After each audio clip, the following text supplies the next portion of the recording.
అందరికీ నమస్కారం అండి. ఈరోజు మనం మానస గారు రచించిన రూపాంతరాలు అనే ఓ చక్కటి కథను విందాం. ఇక కథలోకి వెళ్దాం. గత 5 సంవత్సరాలుగా నేను కొనుక్కుంటున్న మంచి మంచి చీరలు, చుడిదార్లన్నీ కొన్నాళ్లే వాడుకొని మన పని మనిషి లక్ష్మికిస్తున్నానా? దానికి ఎంత టెక్కో! ఒక్కసారి కూడా అవి మన ఇంటికి వేసుకురాదు చూసారా? మా ఆవిడ తరచూ తన అసంతృప్తిని నా దగ్గర వెళ్ళగక్కుతూ ఉంటుంది. నీ బట్టలు దాదాపు సరికొత్తగా ఉంటాయి కదా సుజాత, అలాంటివి ఆ అమ్మాయి ఏ పండగలకో పబ్బాలకో పొరుగుర్లు వెళ్ళినప్పుడు చుట్టాలింటికి వెళ్ళినప్పుడు వేసుకుంటూ ఉండవచ్చులే. పని మనిషికి అంతంత ఖరీదైన బట్టలు ఇచ్చేసి నువ్వు డబ్బు దుబారా చేస్తున్నావని ఇరుగు పొరుగు వాళ్ళ నుంచి నీకు లేనిపోని కామెంట్లు వస్తున్నాయని ఆ అమ్మాయి సంశయిస్తూ ఉండొచ్చు. ఏది ఏమైతేనే నువ్వు సంతోషంగా ఇస్తున్నావు, ఆ అమ్మాయి మహదానందంగా తీసుకుంటోంది, అది చాలు మనకి అని సర్ది చెబుతూ ఉంటాను. అన్నీ మీరు చూసినట్టే చెబుతున్నారు, రెడీమేడ్ సమాధానంగా అంటుంది సుజాత. ఆమె మాటలకు నవ్వి ఊరుకుంటాను. ఎందుకో మీలాగా అలా నవ్వటం నాకు చేత కావటం లేదు అంటుంది సుజాత. నువ్వు ట్రై చేయి, అదేం బ్రహ్మ విద్య కాదు అంటాను. ఇంక మాట్లాడదు సుజాత. పని మనిషి లక్ష్మి భర్త రాములు ఎక్కడో కాలు రిపేర్ చేసే షెడ్డులో వాచ్మ్యాన్ గా పనిచేస్తున్నాడని చెప్పింది సుజాత ఒకసారి.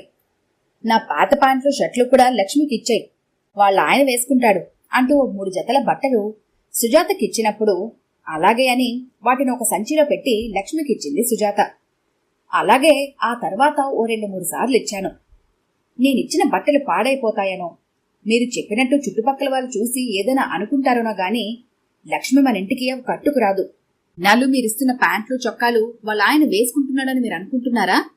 కాని అతగాడిది వాచ్మెన్ ఉద్యోగం కాబట్టి మీ దృష్టిలో పాతవైనా ఖరీదైన మీ బట్టలు లక్ష్మి మొగుడు వేసుకుంటున్నాడని గాని వేసుకుంటాడని గాని నేను అనుకోను.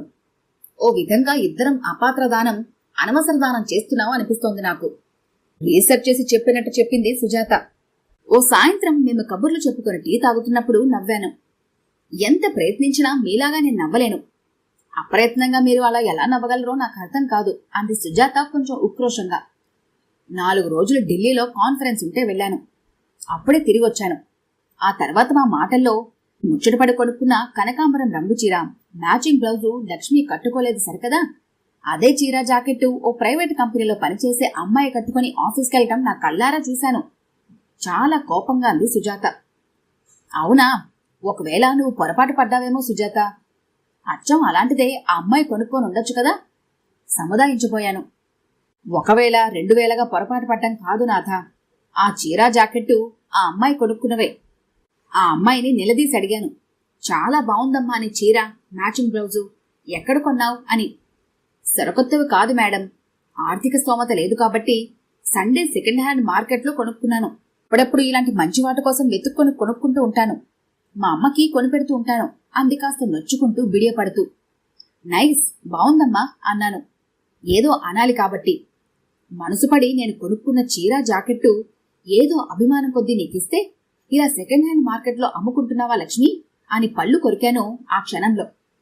ఇంతలో దెబ్బ మీద దెబ్బలాగా ఆ మర్నాడు మా ఆఫీస్ కదా ఫర్నిచర్ కొనటానికి ఆ షోరూంకి వెళితే అక్కడ కంప్యూటర్ ముందు కూర్చున్న ఆఫీస్ అసిస్టెంట్ మీరు లక్ష్మి మొగుడు రాముడికిచ్చిన మీ కలర్ ప్లస్ చొక్కా, బ్లాక్ బెర్రీ ప్యాంటు వేసుకున్నట్టు అనిపించింది.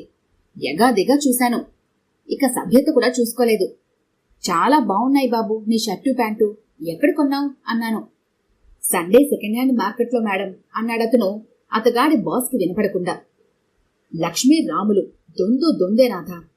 ఆ దెబ్బకి నాకు పట్టరాని కోపం వచ్చింది అంది సుజాత రెస్ట్లెస్ గా. ఫోన్లే సుజాత, మనం వాడిన బట్టలు వాళ్ళకి ఇచ్చేశాం. తర్వాత వాళ్ళు వేసుకుంటే వేసుకుంటారు, లేకుంటే లేదు. ఎవరికైనా ఇచ్చుకుంటే ఇచ్చుకుంటారు, అమ్ముకుంటే అమ్ముకుంటారు, దట్స్ ఆల్. ఒకసారి ఇచ్చేసిన తర్వాత ఇక వాటి గురించి ఆలోచించకూడదు. దానికోసం మనం మనసు పాడు చేసుకోవటం ఎందుకు? సుజాతను సముదాయించిపోయాను. మీరింకేం చెప్పకండి, నమ్మకస్తురాలు, పని బాగా చేస్తుంది, నాగాల పెట్టదు, దొంగ బుద్ధి లేదు అనేవి చూసాక నేను ముచ్చటపడింది. ముచ్చటపడ్డాను కాబట్టే అభిమానంగా మన బట్టల్ని ఇచ్చాను. కాని లక్ష్మి ఏం చేసింది చెప్పండి? ఇచ్చిన బట్టలన్నీ సెకండ్ హ్యాండ్ మార్కెట్లో అమ్ముకుంది. అయినా ఈ క్షోభ నేను ఏరుకోరు తెచ్చుకున్నదేలేండి అంటూ సుజాత నా మీద రుసరుసలాడుతూ విసివిసా వంటింట్లోకి వెళ్ళిపోయింది. నేను ఊహించినట్టే జరిగింది ఆ మర్నాడు. సుజాత లక్ష్మిని గుమ్మంలోనే నిలదీసి అడిగింది, ఏమే లక్ష్మి, నీకంత అభిమానంతో మంచి మంచి నా చీరలు చుడీదార్లు మీ ఆయన మీద జాలితో కొత్తవిలాంటి అయ్యగారి ప్యాంట్లు షర్టులు ఇస్తే అవి వేసుకోకుండా సెకండ్ హ్యాండ్ మార్కెట్లో అమ్మేసుకుంటావా? అంతంత ఖరీదైనవి మీకసలు ఇవ్వడమే దండగా అని లెంపలేసుకోవాలి మేము అంది నిష్ఠూరంగా. అంత మాట అనకండమ్మా, మాకు పుట్టగతులుండవు. మీరిచ్చినవి చాలా చాలా గొప్ప బట్టలు, చాలా చాలా ఖరీదైన బట్టలు మేడం. మీరిచ్చిన చీరలు చుడీదార్లు నేనైతే ఓసారి మీద వేసుకుని అద్దం ముందు చూసుకుని సంబరపడిపోతే మా ఆయన అయ్యగారి ప్యాంట్లు చొక్కాలు వేసుకుని మరీ మురిసిపోతాడు. మళ్ళీ వెంటనే తీసేసి మడతలు పెట్టి ఆదివారం సెకండ్ హ్యాండ్ మార్కెట్కి తీసుకెళ్లిపోతామమ్మా. మీరు ఇచ్చిన ఆ ఖరీదైన చీర ఒక్కటి అక్కడ షాపాడికిస్తే చాలమ్మా. దాని బదులువాడు మాకు మేము రోజు వాడుకునే 4-5 చీరలు ఇస్తాడమ్మా. మా ఇంట్లో నేను, మా అత్తగారు, మా అమ్మ, ఆడపడుచు అందరం ఆ చీరలు ఆనందంగా కట్టుకుంటాం. మీరిచ్చిన ఒక్క చుడీదారిస్తే మా పాపకి 4-5 డ్రెస్సులు వచ్చేస్తాయమ్మా. అయ్యగారి మంచి ప్యాంటు షర్ట్లు ఆ షాపు వాడికి ఇచ్చేస్తే మా ఇద్దరు మగపిల్లలకి 2-3 జతల చొక్కాలు నిక్కర్లు వచ్చేస్తాయి మేడం. అయ్యగారిది మరో జత బట్టలిస్తే మా కుటుంబం మొత్తానికి దుప్పట్లు వస్తాయమ్మా. అలా మీరు మా ఇద్దరికి ఇచ్చిన బట్టల్ని మా కుటుంబం మొత్తానికి అన్ని విధాలా ఉపయోగపడేలా మార్చుకుంటున్నామమ్మా. సంతోషంగా పండుగలు జరుపుకుంటున్నామమ్మా. కళ్ళల్లో నీళ్లతో ఎనలేని తృప్తితో మనసంతా నిండిన కృతజ్ఞతతో చెబుతోంది లక్ష్మి. సుజాత ఏం మాట్లాడలేదు, మౌనంగా వింటోంది. ఆ రోజు రాత్రి సుజాతకి చెప్పాను, నిజానికి మాది లక్ష్మి వాళ్లకన్నా పేద కుటుంబం సుజాత. మా నాన్న ఒక లాయర్ గారింట్లో డ్రైవర్గా పనిచేసేవారు. ఇంట్లో అమ్మా నాన్న మేం 3 అన్నదమ్ములం. మావన్నీ వీధిబడి చదువులే. తర్వాత ఎలిమెంటరీ స్కూలు, హై స్కూలు. నేను మా ఊళ్ళో 5-6 పేటల్లో ఫ్రెండ్స్తో ఖాళీ సిగరెట్ పెట్టెలతో డబ్బులాగా బచ్చాలాట ఆడేవాటి. పొగ త్రాగరాదు, పొగ త్రాగితే క్యాన్సర్ వస్తుంది. సినిమా హాలుల్లో, రైళ్లల్లో, బస్సుల్లో, ప్రదేశాల్లో త్రాగితే జరిమానా, జైలు శిక్ష అని బోర్డులు ఉండేవి కాదు ఆ రోజుల్లో. మీ ఆనందానికి ఆహ్లాదానికి కాల్చండి మా సిగరెట్టు, గట్టిగా దమ్ము పీల్చి తరించండి అనే ప్రకటనలే ఉండేవి. వెదురుకర్రల మీద నిలబడి పొడుగు మనుషుల విన్యాసాలు ఆ ప్రకటనలకు అదనపు ఆకర్షణలు. రోడ్ల మీద ఎక్కడ పడితే అక్కడ ఖాళీ సిగరెట్టు పెట్లుండేవి. కొంచెం నిక్కర కట్టుకోగలిగిన రోడ్డు మీదకొచ్చే మాలాంటి పేద పిల్లలు ఆట, కాలక్షేపం, రంది అంతా ఖాళీ సిగరెట్ పెట్టెలు ఏరుకోవడమే. దాదాపు అన్ని సిగరెట్ పెట్టెలు ఒకే సైజులో ఉన్నా అన్నీ ఒకలాంటి ఖాళీ చెత్త కాగితాలే అయినా వాటి విలువ అందులో అమ్మిన సిగరెట్టు విలువను బట్టి ఉండేది. మా బచ్చాలాటలో మీనార్ అనే అతిచౌక సిగరెట్టు ప్యాకెట్టు ఖాళీ ప్యాకెట్టు విలువ మా ఆటల్లో ₹1 ఉండేది. అతి ఖరీదైన ఫ్లేక్ అనే సిగరెట్టు ఖాళీ పెట్టె విలువ ₹100. అంటే ఒక ఫ్లేక్ సిగరెట్టు ఖాళీ పెట్టి ఇస్తే అవతలవాడు 100 మీనార్ ఖాళీ సిగరెట్ పెట్టెలిస్తాడు. ఇది మారకపు విలువ, జనరల్గా ఉండే డీలు. అవే మాలాంటి పిల్లలకి ఆ రోజుల్లో గొప్ప ఆస్తులు. నాన్నగారి బాసు ఫ్లేక్ సిగరెట్ ప్యాకెట్లు రోజుకు 2 తాగుతాడు. వాటి విలువ బచ్చాలాటలో 200. వాళ్ల పని మనిషి ఊడ్చి పారేసేలోపు నేను వెళ్ళి బాస్ గారికి రోజు దండం పెట్టేవాడిని. దండం పెట్టడం అంటే 5 నిమిషాల పాటు ఆయన కాళ్ళు పిసకడమే. వచ్చేవరా రాజా, తీసుకో నీ రోజువారి మామూలు అంటూ ఓ పావలా 2 ఖాళీ ఫ్లేక్ సిగరెట్ పెట్టెలు, వాటితో పాటు వాళ్ల నాన్న కాల్చే 000 అనే విదేశీ ఖాళీ సిగరెట్ ప్యాకెట్టు ఇచ్చేవాడు. దాని విలువ బచ్చా భాషలో 1000. అంటే పొద్దున్నే నాన్న బాస్ ఇంటికి వెళ్తే నాకు బచ్చా భాషలో 1200 విలువ చేసే 3 ఖాళీ సిగరెట్ ప్యాకెట్లు, 1 పావలా దొరికేవి. ఆ 3 ఖాళీ సిగరెట్ పెట్టెల్ని నేను భద్రంగా జోబులో పెట్టుకుని దాచుకునేవాణ్ణి. స్కూల్కి పోయి పాఠాలు చదువుకొని సాయంత్రం బచ్చాలాటికి వచ్చేవాణ్ణి. ఆ టైంకి సంచులతో మీనార్ ఖాళీ పెట్టెలతో దిగిపోయేవారు ఫ్రెండ్స్ అంతా. ముందు నా జేబులో ఉన్న 3 ఖరీదైన ఖాళీ పెట్టెల్ని 1200 ఖాళీ మీనార్ సిగరెట్ పెట్టెలుగా మార్చేవాడిని. 10-12 మీనార్ పెట్టెలతో కాసేపు బచ్చాలాడినట్టు ఆడి గెలిచినా ఓడినా మళ్లీ సుమారు 1200 మీనార్ ప్యాకెట్లతో ఇంటికి వెళ్లిపోయేవాడిని. పావలా జాగ్రత్తగా హుండీలో దాచుకునేవాడిని.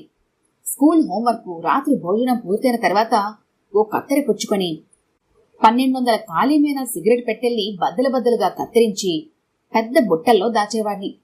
అలా వారం మొత్తం జమ చేసి శని ఆదివారాల్లో ఆ సిగరెట్ పెట్టి కాగితపు బద్దలతో చిన్న చిన్న బుట్టలు, కుక్క బొమ్మలు, పిల్లి బొమ్మలు, జంతువులు, సైకిళ్లుగా రకరకాలుగా అల్లేవాణ్ణి. వాటిని సంతలో అమ్మగా వచ్చిన డబ్బులు హుండీలో దాచుకున్న పావలాలన్నీ కలిపి నాకు మా తమ్ముళ్ళకి పుస్తకాలు, పెన్సిళ్లు, ఒక్కోసారి బనీన్లు, చొక్కాలు అమ్మా నాన్నలకి పాత తువ్వాళ్ళు, పంచెలు, చీరలు కొనేవాడిని. అమ్మా నాన్నల రెక్కల కష్టం, దేవుళ్ళ పాఠాలు చెప్పిన మా మాస్టార్లు చలవా కలగలిసి మేం ముగ్గురు అన్నదమ్ములం శ్రద్ధగా చదువుకొని జీవితాల్లో బాగానే సెటిల్ అయ్యాం. పెద్దవాళ్ళైపోయిన అమ్మా నాన్నలు కాలం చేశారు. సుజాతతో ఆ విషయాలని చెబుతున్నప్పుడు నాకు తెలియలేదు నా కళ్ళు చెమరుస్తున్నాయని. ఛ, రాజా, బాధపడుతున్నావా అంది సుజాత నొచ్చుకుంటూ. బాధ కాదు సుజాత, ఆనందం. పొద్దున నువ్వు లక్ష్మిని మేమిచ్చిన బట్టలు అమ్ముకుంటున్నావా అని నిలదీస్తే, లేదు మేడం, ఖరీదైన వాటిని మార్చుకొని మా ఇంటిల్లపాదికి పనికొచ్చే సాధారకం బట్టల్ని ఆనందంగా కొనుక్కుంటున్నామంటుంటే నాకు నా చిన్ననాటి ఖాళీ సిగరెట్ పెట్టెల బచ్చాలాట్లో 3 ఖరీదైన సిగరెట్ పెట్టెల్ని నేను 1200 సాధారణ ఖాళీ పెట్టెలుగా మార్చుకున్న వైనం, అవి రూపాంతరం చెంది రకరకాల బొమ్మలుగా అమ్ముడైపోయి మా కుటుంబం మొత్తానికి అవసరమైన వస్తువులుగా మారటం మళ్లీ గుర్తొచ్చిందంతే అన్నాను కళ్ళు ఒత్తుకుంటూ. వెక్కి వెక్కి ఏడ్చి కళ్ళల్లో నీళ్లతో నిండుగా నవ్వింది సుజాత. ఈ కథ కనుక మీకు నచ్చినట్లయితే లైక్ చేయండి, షేర్ చేయండి. మరిన్ని ఇంట్రెస్టింగ్ కథల కోసం మా ఛానల్ని తప్పకుండా సబ్స్క్రైబ్ చేసుకోండి.